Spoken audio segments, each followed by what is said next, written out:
हमारे खास मुलाकात कार्यक्रम में आज हमारे साथ खास मेहमान हैं पूर्व प्राचार्य साहित्यकार के.बी. भारती जी। के.बी. भारती जी से हम इनके जीवन के बारे में जानेंगे, साथ ही इनकी जो काव्य यात्रा है इसके बारे में भी हम इनसे बखूबी जानेंगे। आइए बात करते हैं हम के.बी. भारती जी से।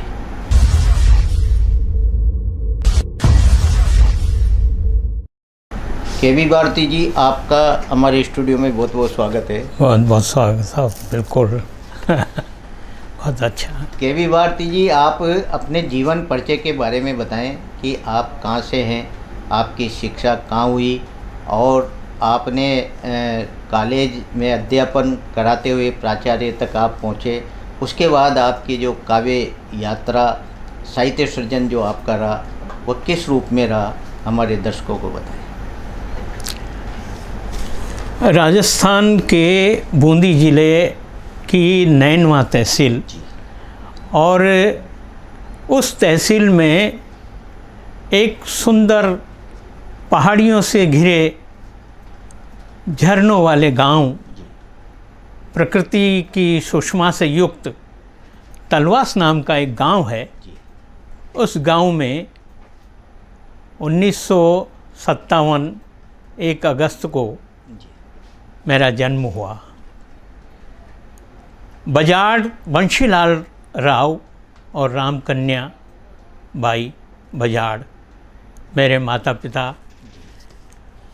मेरी प्रारंभिक शिक्षा गांव के ही एक मिडिल स्कूल में हुई और वहाँ के जो हमारे गुरुजन थे वो गुरुजन बहुत ही प्रोत्साहित करने वाले गुरुजन थे। ये गांव विशेष रूप से शिक्षा के क्षेत्र में अग्रणी गांव के रूप में जाना जाता है।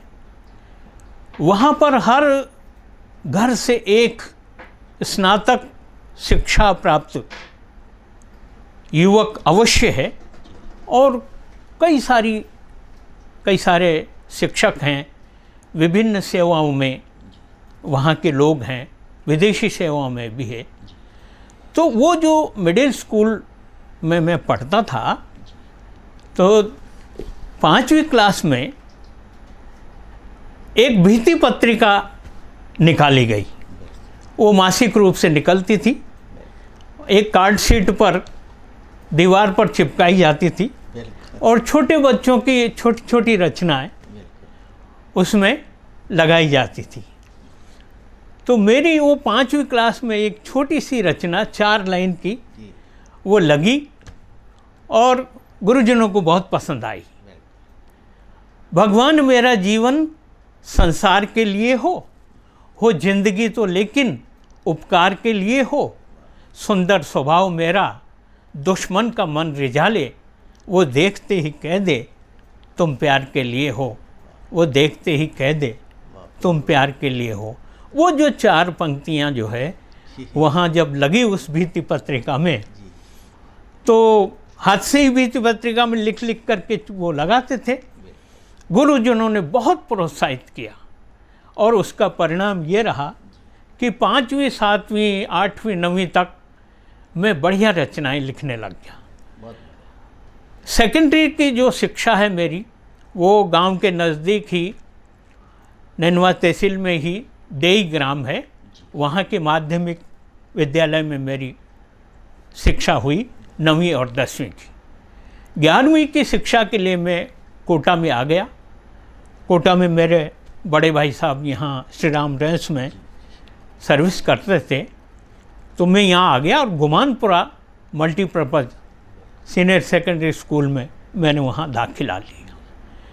वहाँ से जब संस्कृत का एक वाद विवाद की प्रतियोगिता थी तो हमारे गुरुजी ने कहा कि भाई तुमको कॉलेज में जाना है, वहाँ वाद विवाद की प्रतियोगिता है संस्कृत की, तो तुमको वहाँ भाग लेना है। मैं वहाँ तैयारी करके गया तो धारावाहिक संस्कृत में बोल करके मुझे वाद विवाद में भाग लेना था, तो वह मैं भाग लिया। तो ये गुरुजनों की कृपा का प्रसाद रहा कि मैं वहाँ प्रथम घोषित हुआ। और वहाँ जो कॉलेज के हमारे शिक्षक थे वो बड़े प्रभावित हुए। उनका कॉलेज में आकर के और 11वीं के बच्चे ने प्रथम स्थान प्राप्त कर लिया संस्कृत के वाद विवाद में, तो ये बालक बड़ा होशियार। तो मुझसे पूछा, आप आगे आओगे कॉलेज में? मैंने कहा मैं इसी कॉलेज में एडमिशन लूँगा और यहीं पढ़ूँगा आपके आशीर्वाद में, आपके श्री चरणों में रह करके। तो डॉक्टर शंकर सिंह झाला, डॉक्टर ज्ञान साहनी, ये जो संस्कृत विभाग के प्रोफेसर्स थे, उन्होंने मुझे बड़ा आशीर्वाद दिया। और अवसर ये मिला कि वहाँ पर शुक्रवार के दिन में ही हिंदी विभाग, संस्कृत विभाग और अन्य विभागों के हमारे प्राध्यापकगण और हम जो विद्यार्थी कुछ कविताएं लिखते थे, तो वो सब बैठ कर के और साप्ताहिक काव्य गोष्ठी करते थे शुक्रवार के दिन। उस साप्ताहिक काव्य गोष्ठी में डॉक्टर धन्नालाल सुमन, मुकुटमणि राज और जगदीश सोलंकी, ये उस समय पढ़ते थे और ये हमारे सीनियर, हमारे अग्रज विद्यार्थी थे। और मैं भी थोड़ा बहुत लिखता था, तो आयोजन होते रहते थे। और कविता की प्रतियोगिता में एक बार बड़ा आश्चर्य सा मुझे अभी भी होता है कि मेरी कविता प्रथम आई और सबने मुझे बड़ा मतलब जो प्रोत्साहित किया। इस तरह से कविता का जो है वो लिखने का, पढ़ने का सिलसिला चलता रहा। भारती जी, आपने अध्यापन कार्य भी शुरू किया, तो राजस्थान में आप कई जिलों में रहे, तो वहाँ भी आपको जो साहित्य सृजन का एक मंच मिला, क्या मानते हैं आप? जी जी, दरअसल क्या है कि 1981 में मैंने एमए किया संस्कृत में। अब हमारे गुरुजन डॉक्टर बजरंग लाल जी, वो बड़े मतलब जो है वेदों के विद्वान थे। क्योंकि डॉक्टर फतेह सिंह कोटा कॉलेज के संस्कृत के हेड रह चुके, तो उन्होंने जो है वो इतना प्रोत्साहित किया कि भाई तुमको तो कॉलेज शिक्षा में ही आना है। और चूँकि मैं इतना मतलब जो है वो जुट जाता था कि मतलब मेरा बहुत ही अच्छे नंबर आ कर के, और जो ही एमए किया तो एक सौभाग्य मुझे ये भी मिला कि जननायक के अटल जी शर्मा जो थे, हाँ, तो उन्होंने मुझे सह संपादक बना लिया जननायक का। उसमें मैं मुक्त चिंतन शीर्षक से लिखता था और गुस्ताखी मुआफ एक स्थायी स्तंभ था, उसको मैं लिखता था। भंवर शर्मा अटल जी बहुत ही प्रसन्न रहते थे। लेकिन इत्तेफाक से क्या हुआ कि दिसंबर में मेरा मतलब जो है कॉलेज शिक्षा में मेरी नियुक्ति हो गई और मैं भरतपुर गया, एमएसजे कॉलेज भरतपुर। वहाँ पर संस्कृत डिपार्टमेंट में 10 व्यक्ति थे, मैं मतलब जो 11वें नंबर का व्यक्ति गया। और वहाँ पर डॉक्टर पानू खोलिया जो राजस्थान हिंदी एकेडमी उदयपुर, वहाँ से मेरा पुरस्कार प्राप्त थे, साहित्यकार थे, उनके संपर्क में मैं आया। उन्होंने मुझे बड़ा प्रोत्साहित किया और वहाँ जो हिंदी सभा जो भरतपुर में है उसमें कार्यक्रमों में हम जाने आने लगे। वहाँ के बाद मेरा स्थानांतरण हुआ डूंगरपुर, उदयपुर से आगे गुजरात की सीमा थी। लेकिन वहाँ भी पर भी डॉक्टर कैलाश जोशी, सत्यनारायण व्यास, आनंद कुरैशी, आलम शाह खान, ऐसे बड़े साहित्यकारों के संपर्क में मैं रहा और वागड़ साहित्य परिषद के आयोजनों में भाग लेते थे। कौमी एकता के कवि सम्मेलनों में जगह जगह जाते। और प्रभा ठाकुर उस समय बहुत राजस्थान भर की संयोजिका थी कौमी एकता के कवि सम्मेलनों की। तो हम सागवाड़ा गए, हम बांसवाड़ा गए और जगह जगह हमने कवि सम्मेलन किए। और हाड़ौती में जो मैं रचनाएं करता हूँ वो उन रचनाओं को भी वहाँ बड़े आनंद से सुना गया। और वो कहते थे आगे होकर के कि आप तो हाड़ौती की रचना सुनाओ। तब मैं बड़ा प्रसन्न होता कि इतनी दूर बागड़ क्षेत्र में, वहाँ तो बागड़ी बोली जाती है, तो यहाँ पर भी सुना जाता है, तो बड़ा आनंद होता था। वहाँ से मेरा स्थानांतरण फिर 1986 में मेरा झालावाड़ हुआ। झालावाड़ में मैं संस्कृत का विभागाध्यक्ष रहा, वहाँ पर मैं उपाचार्य पद पर रहा और झालावाड़ पीजी कॉलेज में ही मैं प्रिंसिपल भी रहा। फिर मेरा स्थानांतरण पिड़ावा कॉलेज में हुआ और वहाँ मैंने 11 महीने तक प्रिंसिपल के पद पर रह करके 2017 में मैं सेवानिवृत्त हुआ। भारती जी, आपका बहुत शिक्षा के क्षेत्र में लंबा कार्यकाल रहा जी। आपका जो अंतिम पायदान था वो झालावाड़ जिला रहा जी जी साहित्य की क्षेत्र में जी। तो झालावाड़ साहित्य की एक खदान है जिससे सोना निकलता था साहित्य का। जी जी तो बिल्कुल। आप का किन किन साहित्यकारों का प्रभाव इस हाड़ौती क्षेत्र में देखने को मिला?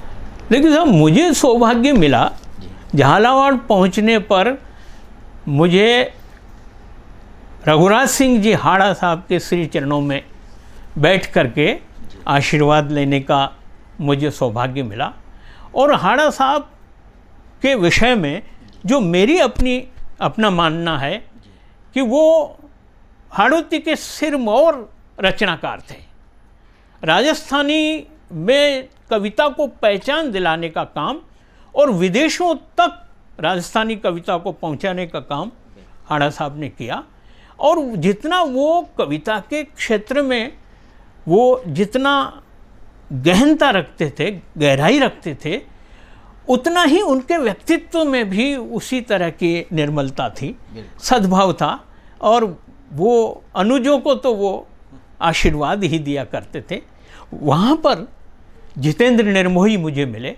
जितेंद्र निर्मोही आज बहुत अच्छे रचनाकार हैं, करीब 30-25 किताबें उन्होंने लिखी है। और वो सदैव रचनाकार होने के साथ साथ चूँकि पर्यावरण से जुड़े हुए हैं, वन विभाग के वो कर्मचारी रहे हैं और सबको एक साथ लेकर के वहाँ पर राधेश्याम मेहरा भी मुझे मिले। राधेश्याम मेहरा अच्छे हिंदी के समीक्षक भी हैं, व्याख्याता और बड़े अच्छे साहित्यकार। और इस तरह से वहाँ एक ऐसी टीम बनी हमारी, एक ऐसा मतलब जो है वो संचालन का रूप बना कि हमने बड़े बड़े साहित्यकारों के ऊपर राष्ट्रीय संगोष्ठियाँ करवाई। और झालावाड़ जिले के गांव-गांव में घूम घूम करके साहित्य की अलग जगाई। चुरेलिया में हमने बहुत बड़ा कवि सम्मेलन किया। अकलेरा में बहुत बड़ा मतलब जो हो अकेडमी का कार्यक्रम करवाया। सुभाष नागर भारती वहाँ के संयोजक थे और डॉक्टर दयाकृष्ण विजय उस समय अध्यक्ष थे अकेडमी के, तो वो आए। और मनोहर थानाम कवि सम्मेलन हुआ और गांव-गांव में छोटी छोटी काव्य गोष्ठियाँ होती रही। एक ऐसा अलख जिसको कहें कि आपने कहा ना कि झालावाड़ तो साहित्य की खान है, वास्तव में अभी भी वहाँ झालावाड़ में नव अंकुरित जो प्रतिभा हैं वो लिख रही हैं। मेरे विद्यार्थियों में प्रकाश सोनी यौवन है, इधर से शिवचरण सेन शिवा हैं और शिवशंकर सोनी हैं और इधर से डॉक्टर वो शेखावत मैडम हैं, अशोक कमर शेखावत। बहुत अच्छे अच्छे साहित्यकार हैं और बढ़िया लिख रहे हैं। हम उनके बीचों बीच रहते थे और विनम्रता से संचालन भी करते और सहयोग भी करते थे। हाँ भारती जी, आपने माइड भाषा को बहुत महत्व दिया जी, है ना, और माइड भाषा में कई आपने रचनाएं भी लिखी जी। तो और माइड भाषा को आपने मतलब जो राजस्थान के अन्य जिलों तक भी आपने पहुंचाया जी और जी। आप उस माइड भाषा को सुना भी काफ़ी गया जी। कोई रचना आपकी हो, आप दर्शकों को सुनाएं। दरअसल क्या है साहब कि जहाँ तक रचना का क्षेत्र है जी।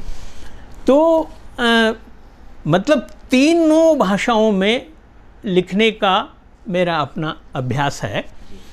संस्कृत में मैं लिख लेता हूँ और हिंदी में मैं ज़्यादातर लिखता हूँ, और राजस्थानी में मैं मतलब जो हो जैसे मेरे भाव परिपक्व होते हैं तो फिर मैं उसको लिखता हूँ।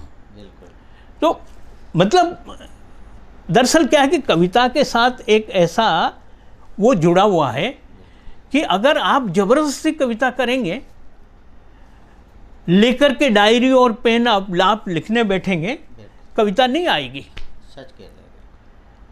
कविता के लिए आपके भीतर का जो हृदय है वो बिल्कुल आह्लादित होना चाहिए और भाव विह्वलता आप में होनी चाहिए। भाव का जितना तीव्र मतलब आवेग होगा उतना ही कविता आएगी। तो जब कभी भाव ऐसे आ जाते हैं तो संस्कृत में लिख लेता हूँ, जब कभी ऐसे हिंदी के भाव बनते हैं तो हिंदी जनों के लिए लिख लेता हूँ, और हाड़ौती में भी मैं लिख लेता हूँ। तो छोटी छोटी वानगी मैं मतलब जो हो प्रस्तुत कर देता हूँ। दरअसल क्या है कि जैसे संस्कृत की एक रचना जिसको बिल्कुल, हालांकि पाठक वर्ग के लिए वो थोड़ी दुरूह हो जाती है, लेकिन फिर भी सरल शब्दों में देखें हम। त्वं सुंदरतमासि मम प्रियतमासि, त्वं सुंदरतमासि, तुम बहुत सुंदर हो और मेरी प्रियतमा हो। त्वं सुंदरतमासि मम प्रियतमासि, चंद्रम इव आकाशे, चंद्रम इव आकाशे, कमलम इव सरसी, त्वं सुंदरतमा। जैसे आकाश में चंद्रमा होता है और सरोवर में जैसे कमल होता है, उतनी सुंदर हो तुम। चंद्रम इव आकाशे, कमलम इव सरसी, त्वं सुंदरतमासि मम प्रियतमासि।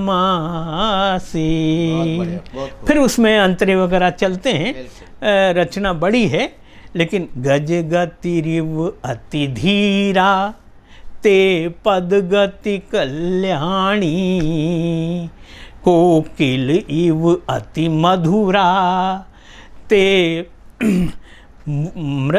मधुरमयी वाणी।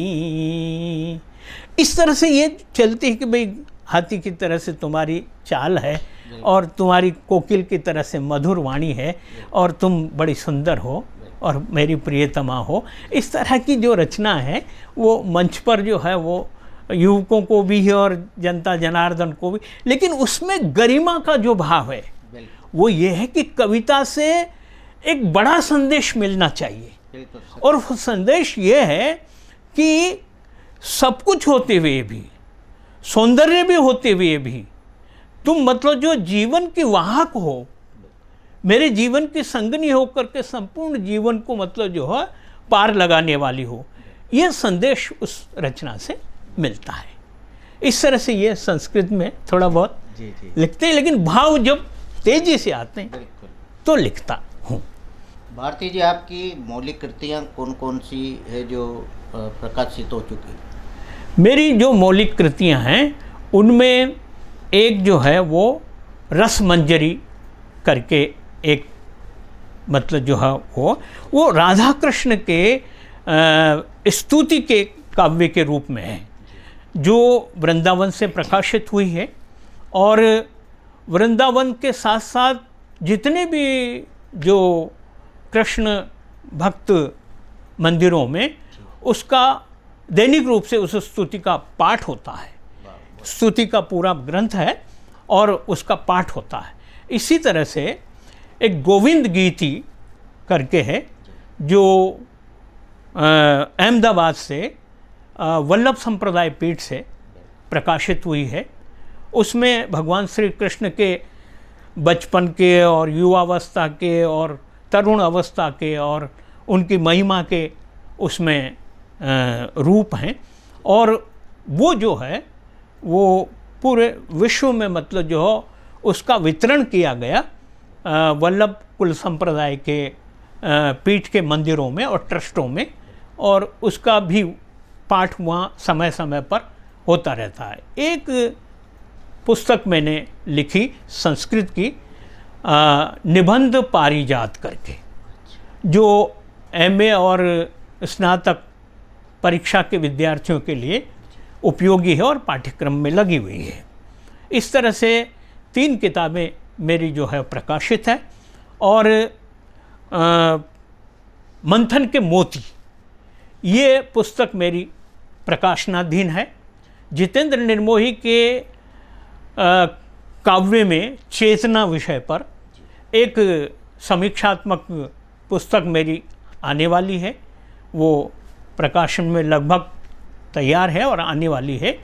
और इस तरह से जो है कई सारे शोध की सामग्री भी अप्रकाशित है, लेकिन अब चूँकि मैं सेवानिवृत्त हुआ हूँ तो मुझे अवसर मिला है और मैं इन सब साहित्य को प्रकाशित करवाऊँगा।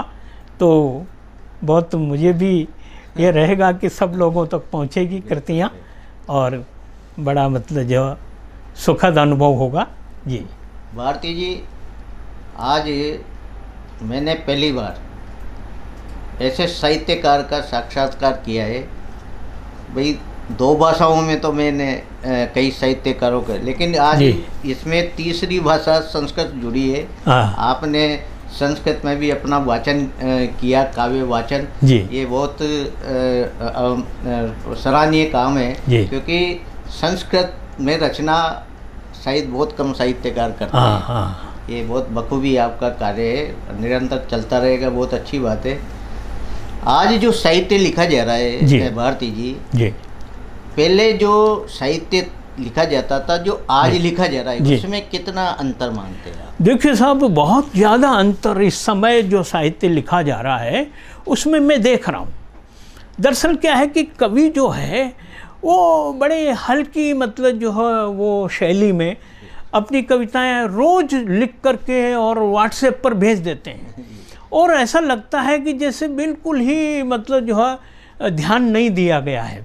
लेकिन पुराने जो कवि थे वो उसको बढ़िया ठोस मांझते थे, बार बार मतलब जो शब्दावली को परखते थे, और फिर गुम्फन जो है वो बड़ा अच्छा मतलब जो है वो होता था, उसमें संदेश भी बहुत अच्छा होता था। मुझे तो ये लगा कि मतलब कविताओं का जो मामला है वो तो एक अलग ही प्रकार का है। अब देखिए, एक मतलब जो छोटी सी छंद वाली जो है रचना देखें आप, उससे मालूम पड़ जाएगा कि किस किस तरह से मतलब जो कविता आगे बढ़ती है। और पुराने कवि और हमको जिन कवियों का आशीर्वाद मिला है उनकी दृष्टि से देखें तो आज के माहौल में युवा कवियों को सीखना चाहिए। देखें आप, एक छोटा सा गीत जैसे, दीपक है देह देह बाती है अंतकरण, दीपक है देह देह बाती है अंतकरण। अपना शरीर तो दीपक है और अपना अंतकरण बत्ती है, और हम दीपक की तरह से जलते हैं। दीपक है देह देह बाती है अंतकरण, अंधियारे मौसम में जलते हम क्षण प्रतिक्षण, अंधियारे मौसम में जलते हम क्षण प्रतिक्षण। आंधियों में हंसते हैं, आंधियों में हंसते हैं, फूल की तरह क्यों तुम चुभते हो हमें, शूल की तरह क्यों तुम चुभते हो हमें, शूल की तरह। कि गीत हमने गाए हैं बहरों की बस्ती में। आज स्थिति क्या है? स्थिति ये है कि कवि को कोई मतलब सुनना नहीं चाहता, लेकिन वो किसके लिए मतलब जो लिख रहा है, वो जनता के लिए लिख रहा है, वो संबोध और बोध के लिए लिख रहा है, वो अच्छे संदेश के लिए, परिष्कार के लिए रखा है। गीत हमने गाए हैं बहरों की बस्ती में, आईने दिखाए हैं अंधों की भक्ति में, आईने दिखाए हैं अंधों की भक्ति में। शिल्प हमने ढाले पर, शिल्प हमने ढाले पर तुमने रोंद डाले हैं, शिल्प हमने ढाले पर तुमने रोंद डाले हैं। धूल की तरह क्यों तुम चुभते हो हमें, शूल की तरह क्यों तुम चुभते हो हमें, शूल की तरह। दीपक है देह देह, बाती है अंतकरण, अंधियारे मौसम में जलते हम क्षण प्रतिक्षण। आंधियों में हंसते हैं फूल की तरह, क्यों तुम चुभते हो हमें शूल की तरह।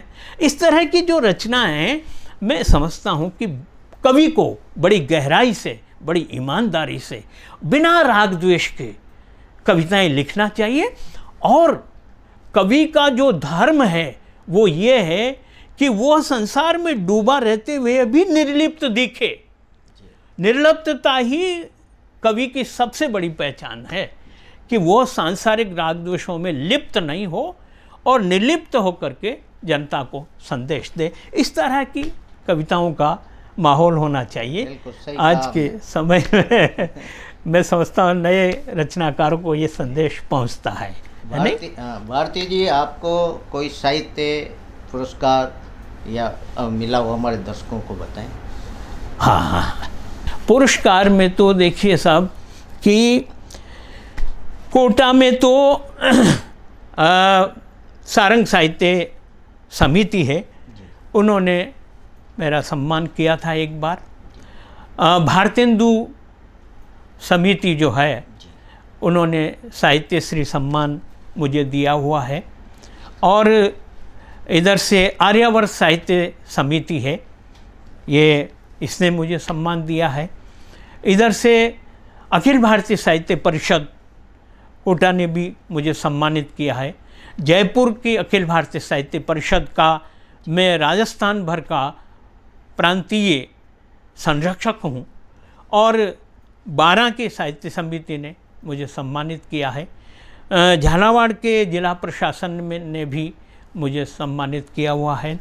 और जो राष्ट्रीय स्तर पर है वो ऑल इंडिया ओरिएंटल कॉन्फ्रेंस में जब हम जो श्रेष्ठ पेपर प्रस्तुत करते हैं उसमें हमको सम्मान मिला हुआ है। तो तरह तरह से जहाँ जहाँ जाते हैं सम्मानित करते हैं, ये उनका भाव है।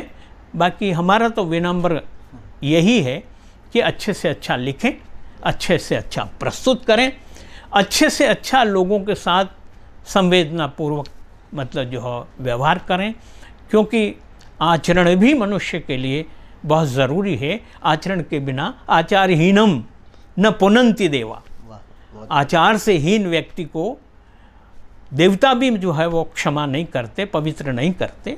तो ये भाव कवि के साथ जुड़ा हुआ है। कवि मतलब जो है ऋषि होता है, मनीषी होता है, विद्वान होता है, चिंतक होता है। कवि में सबका मिश्रण है और इसलिए उसकी बात को सुनने में लोक रंजन भी होता है, लोक मनोरंजन भी होता है। इस तरह से कुछ पंक्तियां जो है वो हाड़ोती की भी मैं प्रस्तुत कर देता हूँ, क्योंकि जब करगिल का युद्ध हुआ तो उस समय ये लगा कि राजस्थान की वीरांगनाओं ने अपने अपने पतियों को संदेश भी भेजे कि खूब लड़ना, बढ़िया अच्छा लड़ना क्या। तो ऐसी स्थिति में देखिए, बेरियां के आगे ए डट जाजो, घबरा जो मत मारा साहेबाज। बेरियां के आगे ए डट जाजो, घबरा जो मत मारा साहेबाज। करगिल की घाटियाँ ए करगिल की घाटियाँ चढ़ जा जो घबरा जो मत मारा साहिबा जी, करगिल की घाटियाँ चढ़ जा जो घबरा जो मत मारा साहिबा, तोपा गोला सु मत डर जो जे थे कर जो ऊंचो नाम, तोपा गोला सु मत डर जो थे कर जो ऊंचो नाम, सारो देश करे गोथान झुक झुक अमर सलाम, मरण गेल्या पे अरर मरण गेल्या पे आगे बढ़ जा जो घबरा जो मत मारा साहिबा जी, बेरिया के आगे डट जा जो घबरा जो मत मारा साहिबा जी, करगिल की घाटियाँ ए ऊंची चोटियाँ ने चढ़ जा जो घबरा जो मत मारा साहिबा जी।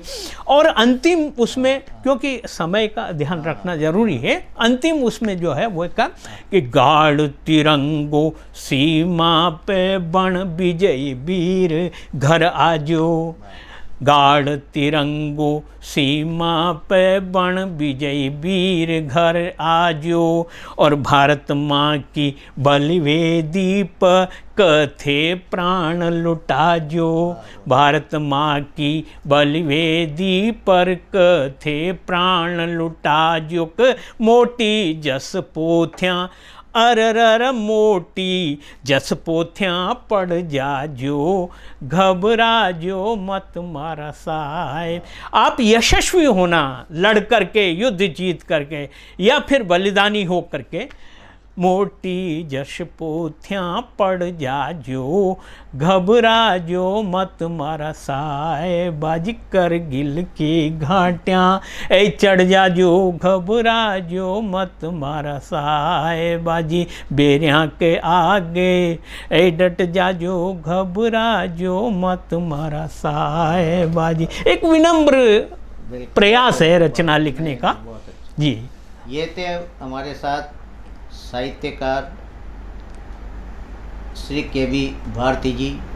के.वी. भारती जी ने संस्कृत, हिंदी और राजस्थानी भाषा में यानी माइड भाषा में काफ़ी काव्य पाठ किए, और इनका साहित्य जो प्रकाशित भी हो चुका, और इनका आगे भी प्रकाशित होना है कुछ जो पुस्तकें इनकी।